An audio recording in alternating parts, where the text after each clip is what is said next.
Dan kita akan mendengarkan firman Tuhan. Saya ingin menyapa saudara-saudara yang ada di rumah yang sementara menyaksikan live streaming kami. Dan saya berdoa supaya kiranya jemaat Tuhan juga yang di rumah merasakan atmosfer kuasa Allah yang sama dengan yang dialami oleh teman-teman yang ada di rumah Tuhan. Dan teman-teman yang di rumah Tuhan stay safe, pakai masker saudara-saudara. Dan kita berdoa Tuhan juga melindungi kita ada di sini. Sudah siap untuk mendengarkan firman Tuhan saudara-saudara? Amin. Saya bersyukur kepada Tuhan saudara-saudara selama minggu ini. Meskipun badan masih terasa agak kurang nyaman gitu ya. Tapi beberapa hari yang lalu kita melakukan sebuah training saudara yang luar biasa. Yang belum pernah dilakukan sebelumnya. Telah dilakukan di seluruh guru sekolah minggu di seluruh Indonesia. Kita telah mentraining sekitar 1.700 guru yang mendaftar saudara-saudara. Dan itu dilakukan digabung di 5 Zoom yang berbeda. Zoom yang 1.500, 100 digabung menjadi satu. Dan kita bisa melakukan training bersama-sama. Kalau bukan karena pandemik, ini gak pernah dipikirkan, ini gak akan terjadi. Ada kemuliaan di balik salib Tuhan. Yang percaya bilang amin. Ada situasi yang sengaja dirancang oleh Tuhan untuk mendatangkan kebaikan bagi kita. Meskipun pada awalnya kita belum bisa melihatnya. Saya kira kita sebagai orang yang percaya sudah mengalami hal ini berulang-ulang kan. Kita melihat sesuatu yang terjadi dalam hidup kita. Setelah kita sadar baru kita ingat, oh rupanya kejadian itu tujuannya hari ini. Waktu kita ada di masa itu kita belum bisa melihatnya. Tapi ketika kita ada di masa ini kita bisa bersyukur dan katakan Tuhan itu baik. Amin. Nah saudara-saudara, hari ini kita masih berjalan bersama-sama dengan Musa. Saya berharap saudara masih senang dengan Musa. Yang senang dengan Musa bilang amin dulu saudara-saudara. Untuk menyemangati saya gitu ya. Nah untuk membaca bagian ini saudara kita perlu hati-hati. Dan memang benar orang percaya harus hati-hati dalam membaca Alkitab. Hati-hati dalam hal apa saudara? Bukan soal intonasi tapi dalam memposisikan diri. Ketika saudara membaca Alkitab, yang pertama saudara berdoa minta Roh Kudus menuntun saudara, amin. Yang kedua saudara mesti mengerti posisi saudara ketika membaca Alkitab itu sebagai apa. Alkitab berbicara kepada saudara tuh dan saudara konteksnya dalam jalur iman saudara ada di mana. Kalau enggak saudara bisa salah baca. Nah hari ini saudara-saudara kita berhenti di Kejadian pasal 7 sampai Kejadian pasal 12. Men, panjang itu saudara-saudara. 7, 8, 9, 10, 11, 12, 6 pasal. Ya, 6 pasal dalam kitab Keluaran. Kenapa 6 pasal saudara-saudara? Karena 6 pasal ini berbicara tentang tulah.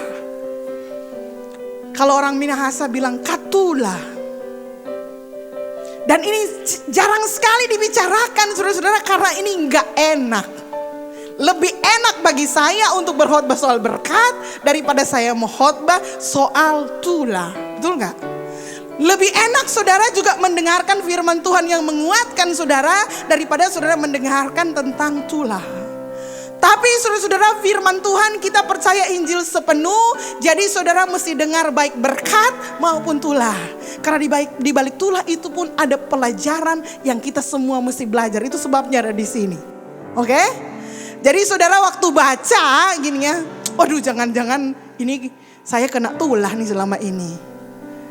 Posisikan dirimu, ingat saudara-saudara, ingat yang pertama, yang kena tulah siapa saudara-saudara? Firaun dan Mesir, betul ya? Bukan Israel. Saya mau tanya dulu, saudara kira-kira orang Mesir atau orang Israel? Kalau saudara mesti clear dulu dari awal gitu ya.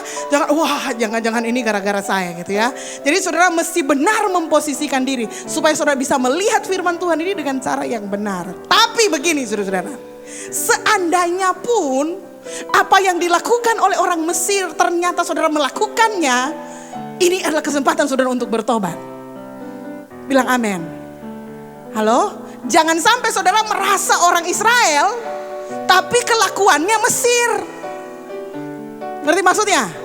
Saudara merasa oh ini orang Israel ini, jadi orang tidak akan kena tulah. Tapi hey, mungkin engkau punya kelakuan, behavior, cara hidup itu seperti orang Mesir. So mungkin ini firman Tuhan untuk saudara. Kalau saudara merasakan sesuatu dalam hati saudara, itu kira-kira ya. Keluaran 7 ayat 13 saudara-saudara. Kekerasan hati manusia. Pernahkah saudara berhadapan dengan yang namanya kekerasan hati manusia?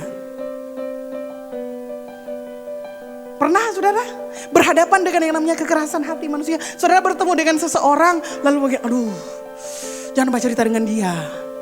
Keras.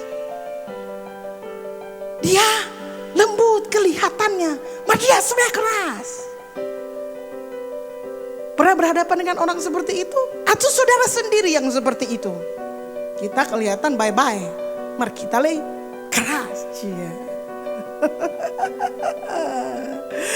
Ya, berasa ya saudara-saudara sek gitu. Nah, bagian ini kenapa saya bilang tentang kekerasan manusia? Karena memang ini topik yang membahas soal kekerasan hati manusia gitu ya. Sampai sejauh ini saudara-saudara, lawan dari Musa adalah Firaun. Dan Alkitab mencatat bahwa Firaun telah mengeraskan hatinya.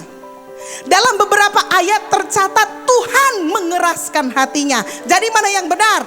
Apakah Firaun mengeraskan hatinya atau Tuhan yang membuat dia mengeraskan hatinya? Sebenarnya dua-duanya benar saudara-saudara. Oleh karena Firaun sudah keras hati, maka Tuhan membuat hatinya jadi lebih keras. Jadi hati-hati dengan hati keras saudara-saudara. Kalau saudara terlalu mengeraskan hati, jangan sampai saudara-saudara Tuhan membuat saudara jadi keras.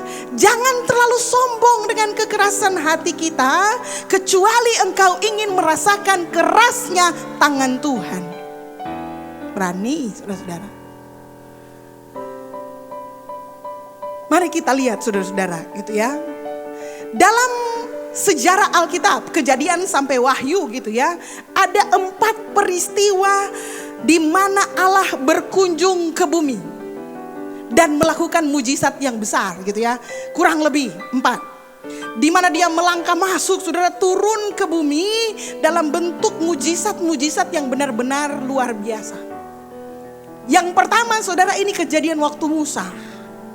Jadi Tuhan istilahnya melakukan intervensi, mungkin bahasa lagu tadi tuntunan ilahi gitu ya. Tuhan masuk turun ke bumi dan bergerak di antara bumi, dan Tuhan melakukan sesuatu sehingga sesuatu yang benar-benar ajaib, sesuatu yang benar-benar mengagumkan gitu ya, dirancang oleh Tuhan, dilakukan oleh Tuhan. Beberapa melibatkan manusia, tapi yang terutama tokoh utamanya adalah Tuhan yang memang secara nyata melakukannya. Yang pertama ini itulah saudara. Yang kedua waktu zaman Nabi Elia, yang api turun dari langit kemudian membakar korbannya, itu Tuhan turun datang dan menyatakan kemuliaan Tuhan atas nabi-nabi Baal. Yang ketiga kapan saudara? Waktu Tuhan datang dalam bentuk manusia yang namanya Yesus, dan dia berjalan di atas bumi ini. Ketika dia berjalan di atas bumi ini saudara-saudara, mujizat terjadi di mana-mana. Dan yang terakhir saudara-saudara belum terjadi, yaitu ketika Tuhan akan datang pada kali yang kedua di awan-awan. Dia akan turun dengan kemuliaannya, dengan pasukan orang-orang kudusnya, dan dia juga akan melakukan pekerjaan yang luar biasa yang namanya menghakimi orang yang hidup dan yang mati. Yang ketiga sudah terjadi, yang keempat pasti terjadi, akan terjadi, tapi belum terjadi sekarang. Tapi kita semua akan ke arah sana. Yang menariknya saudara-saudara, bahwa yang keempat ini punya pola mirip dengan yang pertama, dengan kejadian Musa. Bahwa Tuhan datang khusus untuk menghakimi orang-orang yang hatinya keras. Nampaknya Tuhan tahu bahwa di atas bumi ini ada kelompok orang tertentu yang hatinya keras. Dan hatinya begitu keras sehingga ketika Tuhan pun berbicara atas hidupnya, tidak sanggup atau tidak mau diresponi saking kerasnya. Tapi saudara-saudara, saya mau pesan pagi ini, sekeras-kerasnya engkau, masih lebih keras Tuhan. Ya. Itu yang ditunjukkan dari pembacaan Alkitab kita di Keluaran pasal 7 sampai Keluaran pasal 11. Ada Ada sebuah cerita saudara-saudara, seorang bapak, seorang dokter gitu ya. Dokter ahli bedah tulang terbaik di salah satu kota di Amerika gitu ya. Dia Yahudi saudara-saudara gitu ya. Tapi sepanjang hidupnya karena dia telah mendedikasikan dirinya kepada ilmu pengetahuan, jadi dia mengejar ilmu pengetahuan itu, dan bukan hanya itu saudara-saudara, menjadi dokter yang terkenal itu juga penting pada waktu itu. Jadi dan dia menjadi terkenal dengan apa? Prestasi saudara-saudara. Dia berhasil melakukan operasi-operasi yang sulit. Dia bekerja melebihi jam-jam yang orang lain kerjakan saudara-saudara. Dan kemudian dia berusaha menunjukkan kepada yang lain bahwa dia yang terbaik. Dan pada saat itu dia mulai tidak mempedulikan Tuhan. Lalu kemudian apa yang terjadi saudara-saudara, yang tadinya rumah tangganya baik, sekarang rumah tangganya mulai hancur perlahan-lahan. Ketika rumah tangganya hancur, dia masih tetap bekerja, dan dia tetap bekerja terus, dia melanjutkan dan menjadi ahli yang terbaik. Tapi pada saat yang bersamaan saudara-saudara, tubuhnya mulai kelelahan. Dan ketika tubuhnya kelelahan, dia mulai menyuntikkan obat-obat anti sakit, termasuk di dalamnya jenis-jenis narkotika saudara-saudara. Di sekitar umur 60-an dia mendapati dirinya terpuruk saudara, istrinya meninggalkan dia, anaknya meninggalkan dia, izin prakteknya dicabut, dan dia menjadi seorang jangkis kecanduan oleh karena yang dia pakai selama ini untuk membuat tubuhnya bugar. Satu kali dia bertemu dengan seorang hamba Tuhan. Lalu dengan kasih karunia Tuhan, hamba Tuhan itu berbicara, dan kemudian dia berkata jujur kepada hamba Tuhan itu. Dia bilang begini, hamba Tuhan, sepanjang hidup saya berulang kali Tuhan telah berbicara kepadanya, tetapi saya selalu mengeraskan hati. Akibat dari mengeraskan hati, inilah saya. Dan hari ini saya tidak punya pilihan lain selain menyerah kepada Tuhan. Sesudah dia menyerahkan hidupnya kepada Tuhan saudara-saudara, dia mulai hidupnya dari awal. Dia direhabilitasi dengan pertolongan Tuhan, dia bisa pulih, dia kemudian ikut ujian lagi dan dia bisa dapat lisensinya, dan dia mulai praktek sambil melayani Tuhan. Butuh waktu yang cukup lama sampai kemudian istrinya kembali dan keluarganya dipulihkan. Dan dia sudah bukan muda lagi. Tapi saudara-saudara bayangkan, sesudah umur 60 tahun baru dia sadar bahwa dia mengeraskan hati. Coba kalau dia melembutkan hati di umur 40, di umur 50, maka dia akan menikmati kebaikan Tuhan yang lebih lama. Dan kadang saudara kita, Tuhan telah berbicara kepada kita dengan berbagai cara, melembutkan hati kita, mencoba membawa kita ke sebuah tempat yang lain. Tapi kita masih mengeraskan hati kita. Kita pikir bahwa semua urusan-urusan kita bisa kita selesaikan dengan kekuatan kita sendiri. Saya belum terlalu butuh Tuhan. Kalaupun saya butuh Tuhan, hanya untuk waktu-waktu tertentu. Saudara, Tuhan tidak pernah mau ditaruh di tempat bangku cadangan. Dia mau dia yang terutama dalam hidup kita. Amin. Jadi kenapa kita tidak mulai memprioritaskan Tuhan? Kasih waktu untuk Tuhan. Ini penting saudara-saudara. Dan saya menemukan saudara, banyak sekali orang yang akhirnya mendapati dirinya terpuruk. Panggung ini adalah banyak saksi saudara-saudara. Yang naik di panggung ini banyak ya, banyak sekali. Dan untuk naik di panggung ini gak mudah saudara, berdasarkan ketetapan MCM. Karena saya gak mau ini jadi tempat main-main, gitu ya. Dan panggung ini telah terbukti saudara-saudara, menunjukkan bahwa orang yang punya motivasi yang gak benar gitu ya. Jadi waktu awal mereka karena mungkin ada sesuatu yang didapatkan, saudara, mereka melakukannya dengan setia. Tetapi ada masa-masa saudara-saudara di mana gak ada event. Ada masa di mana istilahnya entah bagaimana semuanya sibuk. Saya juga gak ngerti kenapa gitu ya. Mereka barangkali lebih sibuk dari Tuhan. Sehingga hari pelayanan pun mereka gak punya waktu untuk pelayanan. Dan saya bilang jangan. Dan ada orang-orang yang meskipun yang lain sibuk, mereka tetap mengutamakan Tuhan. Saudara pasti akan lihat perbedaan. Katakan amin. saudara akan lihat dan saudara akan rasakan kalau saudara melakukannya. Katakan amin. Mari kita lihat. Jadi kalau saudara termasuk golongan orang yang suka mengeraskan hati, jangan terlalu sombong, jangan terlalu lama dengan mengeraskan hati. Kalau Tuhan pada waktu tertentu menilik hatimu, berbicara dalam hatimu untuk engkau melakukan sesuatu, dan engkau mungkin masih agak ragu-ragu, ini Tuhan apa bukan. Tetapi sepanjang itu jelas sesuai dengan firman Tuhan, take it, jangan takut. Nanti kita lihat itu penjelasannya nanti. Kembali ke tulah dulu saudara-saudara.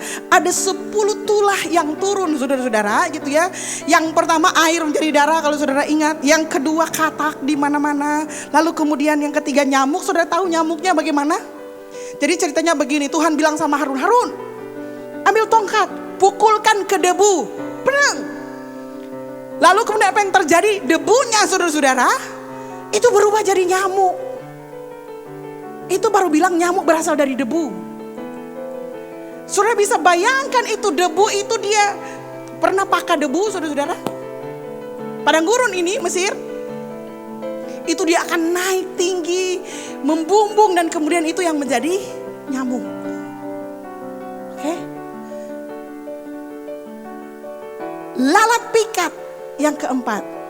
Dan begini saudara-saudara. Air menjadi darah, katak, nyamuk itu Harun ngomong dulu sama Firaun dan Musa. Bos akan terjadi ini, bos akan jadi orang Mesir boleh dalam kataan, oh mau tahu mau jadi itu. Tapi yang keempat nggak ngomong apa-apa. Tiba-tiba datang saja lalat pikat. Dan di ayat 4 ini juga saudara-saudara, dan maksudnya di tulah yang keempat ini juga membuat Tuhan melakukan sesuatu yang berbeda dari yang sebelumnya gitu ya. Jadi air menjadi darah, katak, nyamuk, lalat pikat, kemudian ternaknya pada mati. Lalu tadinya masih kena ternak, air dan lain sebagainya. Lalu kemudian kena bara. Sekarang sudah mulai kena orang, kudisan, korengan saudara-saudara. Dan kemudian hujan es. Lalu kemudian belalang di mana-mana dan kegelapan. Yang ke-10 kematian anak sulung. Semua dari 1 sampai 10 saudara-saudara. 1, 2, 3 baik Mesir maupun Israel mengalaminya. Yang pertama saudara-saudara, air menjadi darah. Kenapa saya pikir kenapa ini tulah yang pertama? Karena Tuhan ingin menunjukkan kepada orang Mesir dan orang Israel bahwa dia adalah sumber segalanya. Sungai Nil adalah sumber kehidupan. Oleh karena sungai Nil berubah air menjadi darah saudara-saudara, ikan-ikannya pada mati. Sementara orang Mesir pada waktu itu doyan makan ikan. Dan mereka terbiasa makan ikan. Otomatis mereka gak punya air selama seminggu. Dan mereka gak punya ikan selama seminggu. Karena waktu itu belum ada kulkas. Ya 7 hari bro. Setiap buka keran keluar air. Gimana rasanya? Mau sikat gigi gimana kalau hari ini saudara? 7 hari loh, sehari gak sikat gigi saudara masih kuat-kuat aja. 7 hari saudara. Ini bukan cairan mirip darah, ini darah beneran saudara. Air menjadi darah loh.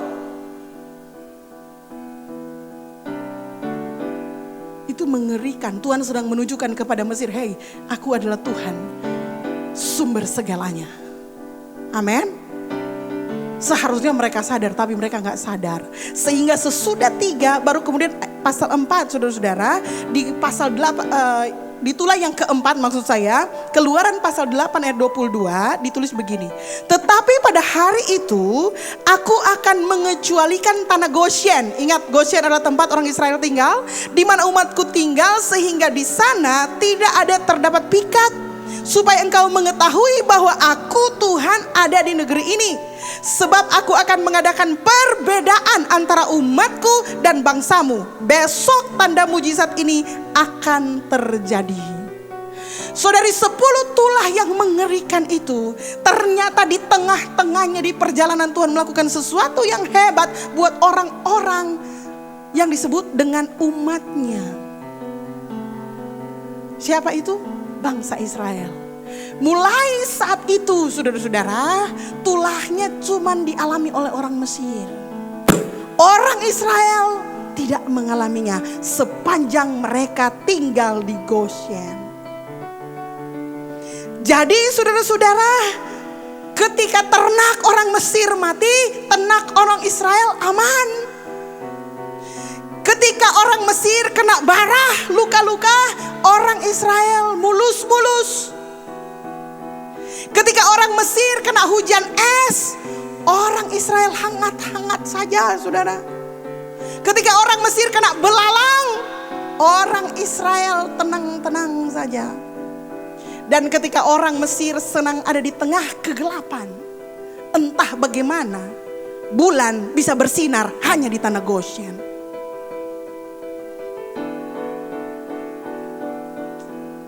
Mendadak saya pengen jadi sutradara film, saudara. Itu keren banget. Dan itu sudah terjadi secara natural. Saudara pernah padam lampu, mengalami padam lampu? Apa yang terjadi ketika saudara lihat semua gelap gulita, tiba-tiba ada rumah satu yang hidup karena dia pakai genset? Gimana rasanya, saudara-saudara? Kalau mati padam lampu 15 menit, oke-oke aja. Tapi padam lampu 6 jam, saudara-saudara. Dan ada satu rumah yang terang dan saudara gak punya resource apa-apa. Hidup dalam kegelapan. Dan itu benar-benar gelap gulita. Bukan cuma somu-somu. Sementara orang Israel dalam terang, dalam disinari bulan, mereka bisa bercengkerama. Di sana orang Mesir gelap, gak bisa lihat apa-apa. Selama 7 hari, saudara-saudara. Masing-masing tulah 7 hari. Apa maksud dari pelajaran ini, saudara-saudara? Bahwa di tengah-tengahnya, ketika Tuhan menghakimi orang-orang yang jahat, Tuhan masih mengingat orang-orang benar. Amin. Perlindungan Tuhan buat orang yang mengutamakan Tuhan, yang percaya kepada Tuhan, tidak mungkin berlalu. Tuhan secara nyata menunjukkan lewat peristiwa tulah-tulah ini. Jangan pernah ragukan perlindungan Tuhan. Masih ingat Mazmur 91 ayat 7 kalau gak salah? Ada ayatnya nih. Yang lain, saudara, betapa saudara harus bersyukur dalam hidup ini. Bahwa Tuhan selalu melindungi saudara dalam rancangannya Tuhan. Itu sudah dalam strategi plannya Tuhan gitu ya. Strat plannya Tuhan. Nah ini akan gelap. Sini terang ya, bulan lakukan. Ini orang keras hati. Ada orang yang lembut hati di sini. Kasih terang buat mereka. Ada orang yang mau dengarkan firman Tuhan hari ini. Kasih terang kepada mereka. Kasih kehangatan kepada mereka. Buat kulit mereka lebih mulus daripada yang lain. Makan amin, saudara-saudara. Itu pelajaran dari tulah-tulah. Makanya jangan terlalu keras hati. Seperti Firaun. Saudara jangan pikir tulah itu adalah ide awalnya Tuhan. Maksudnya adalah idenya mendadak Tuhan gitu ya. Ide mendadaknya Tuhan. Jadi kayaknya yuk keras. Apa ya supaya yuk, enggak loh saudara-saudara. Kalau saudara baca Tuhan sudah berfirman dari awal bahwa ini tak tahu keras. I know dia akan mengeraskan hatinya. Jadi Tuhan merancang khusus kapan datang, abis ini apa, khusus buat mereka yang mengeraskan hati. Itu yang saya bilang, saudara mau sok keras sama Tuhan.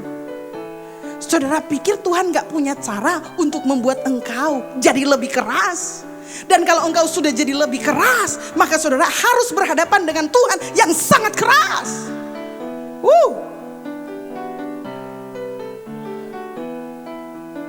Ada ayatnya saudara. Adalah hal yang mengerikan ketika jatuh ke tangan Allah yang hidup. Siapa yang mengerikan? Yang hatinya keras. Gini saudara, ada pepatah lama tulisnya begini. Sesuatu yang duduk terlalu lama di bawah matahari, di bawah teriknya sinar matahari, akan menjadi keras terhadap sengatan matahari. Jika Anda tidak meresponinya, Anda akan hancur olehnya. Kalau Tuhan sudah datang dan engkau masih keras saja, saudara-saudara, sok mengeraskan hati, maka yang terjadi adalah kehancuran. Semakin engkau mengeraskan hati, semakin Tuhan akan lebih keras. Mau aku keras dengan siapa? Bro, sis. Kasihan saudara-saudara. So keluar tuh kasihan. Itu sebabnya penting bagi kita saudara-saudara untuk jadi seperti orang Israel. Jangan saudara mengaku Israel kelakuan Firaun Mesir. Tak boleh itu saudara-saudara. Amin. Kalau saudara orang Israel, hiduplah sebagai orang Israel. Ada ngeyel-ngeyelnya. Ada ngeyel. Saya juga gak bilang orang Israel juga gak ngeyel. Ada ngeyel, ada nakal-nakalnya. Tapi yang membuat mereka mengalami kuasa mujizat Tuhan lebih lagi saudara-saudara.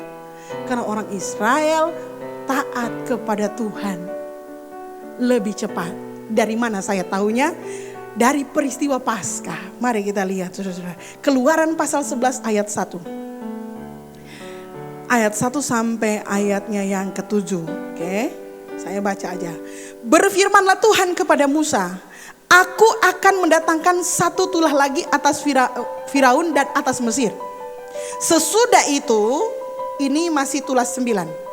Semua datang tulah 10. Sesudah itu ia akan membiarkan kamu pergi dari sini. Apabila ia membiarkan kamu pergi, ia akan benar-benar mengusir kamu dari sini. Oke. Jadi Tuhan sudah menyampaikan kepada Musa, Musa tenang, ini sudah tinggal satu lagi, lalu Firaun akan benar-benar mengusir kamu. Sebelumnya dia pura-pura aja.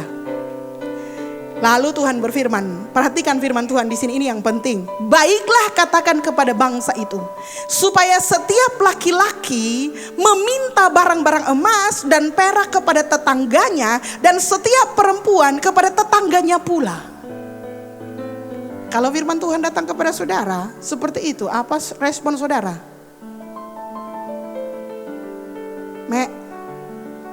Diminta emas di sebelah.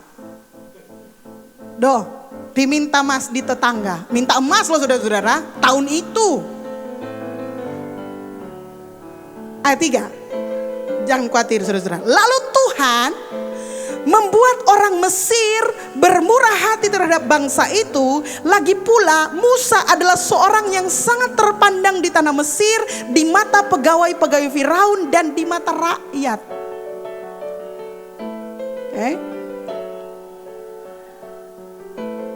Saudara pikirkan, bagaimana mungkin saudara bisa keluar gitu ya, dan meminta kepada tetangga, minta emas dan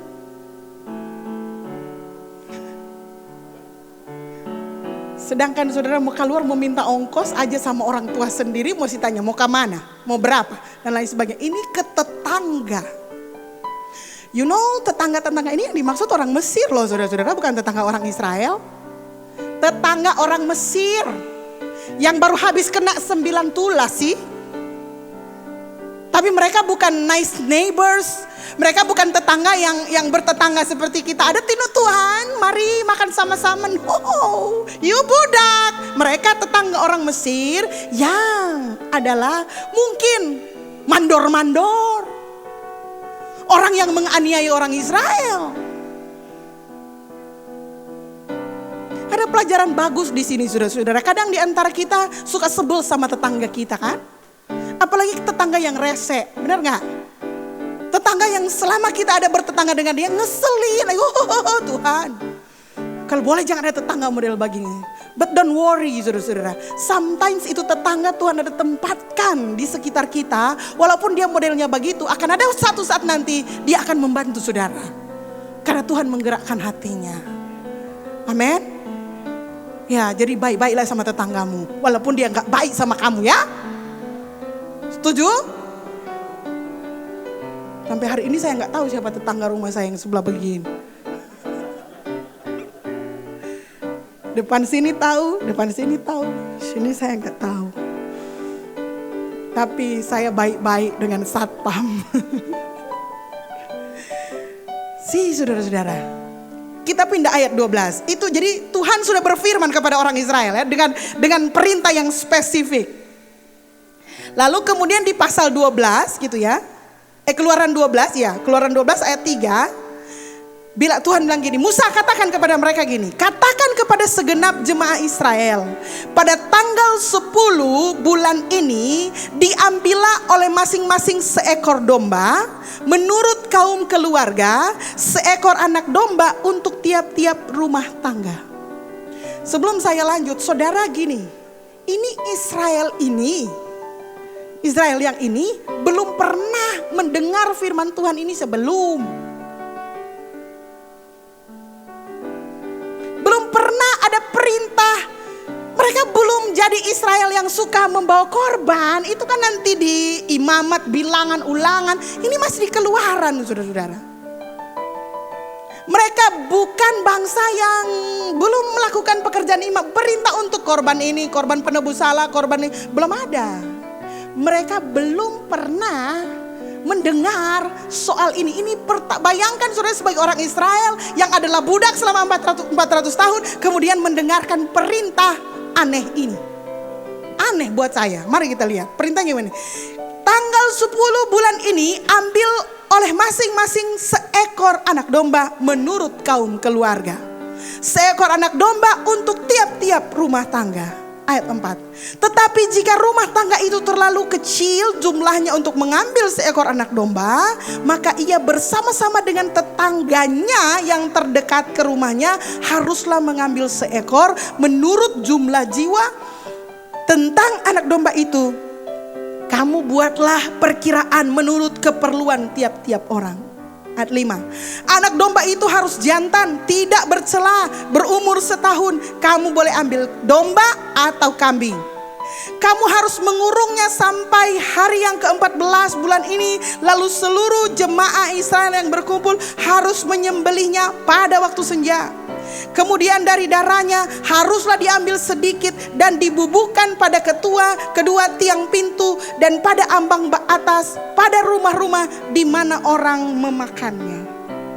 Bayangkan saudara adalah orang Israel yang baru pertama kali mendengarkan perintah ini. Ini perintah rempong banget saudara-saudara. Oke? Kalau saudara baca terus, saudara, Tuhan perintahkan di malam itu kamu gak boleh tidur.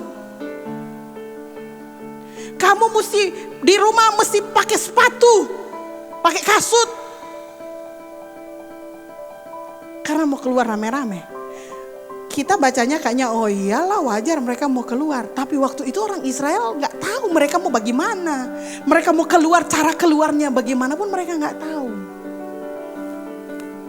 Mereka hanya mendapat titah. Kamu harus lakukan 1, 2, 3, 4, 5. Ambil domba, satu keluarga satu. Kalau tidak mampu gabung dengan tetangga. Domba mesti begini, mesti kurung. Bayangkan orang, siapa mesti kurung? Kenapa mesti domba jantan? Kita banyak, tapi domba betina. Kenapa harus domba jantan? Tapi saya nggak membaca di situ satupun orang Israel yang datang kepada Musa dan bilang, mengapa harus seperti itu Musa? Berbanding terbalik dengan Firaun, orang Israel pada hari itu memutuskan untuk taat tanpa bertanya. Dan ini yang dicari Tuhan. Ini yang membuat Israel tuh dikasihi oleh Tuhan. Karena pada dasarnya meskipun Israel sampai hari ini terkenal dengan keras hatinya, tapi kalau sama Tuhan mereka tidak berani keras hati. Saudara boleh keras di lain-lain, tapi kalau sama Tuhan saudara harus lembut hati. Amin. Kalau Tuhan suruh engkau lakukan sesuatu, enggak usah berdebat kusir, enggak usah berdebat teologis, enggak usah ini, nurut saja. Submit, obey. Yesus menegaskan kemudian di perjanjian baru, barang siapa mengasihi aku, ia akan menaati perintahku. Mengapa Israel begitu taat mutlak? Karena mereka mengasihi Tuhan. Mereka belum merumuskan, Tapi tindakan dan penerimaan mereka kepada Tuhan telah menunjukkan bahwa mereka respect kepada Tuhan. Hanya karena Tuhan tidak kelihatan, hanya karena Tuhan mungkin jarang menjawab doa Anda, bukan berarti Tuhan tidak bisa melakukan sesuatu. Saudara, dalam kekristenan, ketaatan bukan sesuatu yang kita perlu lakukan untuk memperoleh keselamatan. Di dalam Alkitab, ketaatan adalah sesuatu yang harus kita lakukan oleh karena kita mengasihi Tuhan. Barang siapa mengasihi aku, ia menuruti segala perintahku. Jadi tindakan ketaatan kita bukan untuk cari muka kepada Tuhan, tetapi oleh karena Tuhan sudah lebih dulu mengasihi kita, maka kita taat kepada firman-Nya. Dan Alkitab menjamin di ujung semua ketaatan adalah berkat Tuhan. Katakan amin. Semua berkat Tuhan, saudara-saudara. Kalau saudara tarik kuncinya, saudara akan ketemu harus diawali dengan ketaatan. Semakin saudara mengeraskan hati, itulah yang datang. Tapi ketika engkau memutuskan untuk lembut dan taat kepada firman Tuhan, seberapa sulitnya firman Tuhan itu. Jangan pikir saudara ini firman Tuhan gampang kepada orang Israel. Seolah-olah gampangnya ambil domba dan lain sebagainya. No. Ini sesuatu yang baru. Dan syaratnya banyak. Dikurung, tak bercela, dipotong, darahnya diapain, dan seterusnya. Berat bagi yang pertama kali. Tapi mereka memutuskan untuk taat. Saya punya kesimpulan di sini, saudara-saudara. Oleh karena ketaatan, Israel membuat sejarah baru. Oleh karena ketidaktaatan, Firaun menjadi sejarah saja. Tinggal kenangan. Tapi Israel, oleh karena ketaatan, hari itu mereka keluar sebagai satu bangsa yang besar. Mereka banyak mengalami up and down. Tapi sampai hari ini bangsa itu masih dipelihara. Bukan hanya dipelihara saudara-saudara. Melalui gereja Tuhan, melalui Yesus Kristus. Tertambah lebih besar dengan yang namanya Israel rohani. Dan itu berawal dari ketaatan mereka kepada Musa. Musa adalah pemimpin yang luar biasa. Dia gak memikirkan dirinya sendiri. Dia punya tujuan untuk membawa Israel ini keluar dari tanah Mesir sebagaimana yang Tuhan perintahkan kepadanya. Dan yang dia lakukan hanyalah taat, mutlak. Paulus bilang seperti prajurit kepada komandannya yang tidak memusingkan dirinya sendiri. Demikianlah kita kepada Tuhan. Demikian yang dilakukan oleh Musa kepada Tuhan. Kadang perintah itu gak gampang saudara-saudara. Kadang perintah itu sulit. Bukan cuma kadang, sering sulit itu perintah Tuhan. Karena melawan daging kita. Tapi ketika kita memutuskan untuk berkata yes Tuhan, aku akan lakukan. Saudara akan mengalami perjalanan iman yang luar biasa. Kita kasih tepuk tangan buat Tuhan dong. Haleluya. Jadi kalau saudara merasa sedih oleh karena saudara taat, susah karena saudara taat, tenang, itu tidak akan lama. Segera saudara akan menikmati berkat atas ketaatan saudara. Saudara ketika taat kepada Tuhan, catat baik-baik, saudara sedang membuat jalur yang baru, sejarah yang baru dalam kehidupanmu. Kau sedang membangun garis yang baru, yang semakin mengarah kepada Tuhan. Amin. Di hari engkau taat, biar sulit kita mau taat, biar berat kita mau taat, dan lain sebagainya. Oh yes, saudara akan melihat bagaimana Tuhan mengangkat engkau menjadi bangsa yang besar. Keturunanmu akan memberkati bangsa-bangsa yang lain. Dan berkat-berkat yang dijanjikan atas itu akan terus mendatangi engkau. Bukan hanya di keturunanmu, sampai beribu-ribu keturunanmu akan mengalami janji Tuhan karena satu orang yang taat. Gak usah bertanya saudara-saudara hari ini, kenapa saya Kristen? Karena dulu ada nenek moyang kita yang taat sama Tuhan. Dan tanggung jawab kita untuk memberitakan kepada anak cucu kita. Karena pesan yang terutama dari Paskah adalah, ingat baik-baik Musa, ini adalah hari yang bersejarah. Harus kau peringatkan itu setiap tahun. Dan bukan hanya peringatkan, harus kau ceritakan kepada anak cucumu apa yang akan terjadi, apa yang terjadi di hari Paskah ini. Tugas kita saudara-saudara, bukan bertanya mengapa, tapi menjelaskan kepada anak cucu kita tentang bagaimana ketika kita taat dan ketika kita diberkati Tuhan oleh karena ketaatan itu. Pastikan anak-anak saudara di rumah tahu bahwa berkat yang saudara miliki di rumah hari ini adalah karena saudara taat kepada Tuhan. Amin. Supaya dia akan mewarisi iman. Bukan karena kerja kerasmu, tetapi karena engkau telah memilih jalan yang benar. Aku mau taat kepadamu. Mari kita datang kepada Tuhan.